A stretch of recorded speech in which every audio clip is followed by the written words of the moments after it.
Selamat malam Tribuners, kembali lagi di live update facebooktribuners.com. Syedaralun, SPBU Vivo menjual jenis BBM dengan harga di bawah harga Pertalite, yakni jenis Vivo Revo 89 yang dijual dengan harga Rp8.900 per liter. Di tengah kenaikan harga BBM, warganet di media sosial ramai membicarakan mengenai harga BBM yang dijual oleh jaringan SPBU swasta SPBU Vivo. Direktur Eksekutif Energy Watch, Mamit Setiawan merespon harga bahan bakar minyak atau BBM Vivo yang turun di tengah kenaikan harga BBM Pertamina.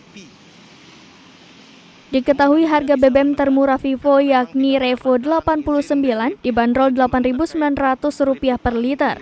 Sementara Pertalite yang banyak dikonsumsi masyarakat baru saja naik dari Rp7.650 per liter menjadi Rp10.000 per liter. Mamit mengatakan alasan Vivo lebih murah karena RON mereka hanya 89 dan kedua, ia yakin hal itu hanya sebagai branding produk mereka.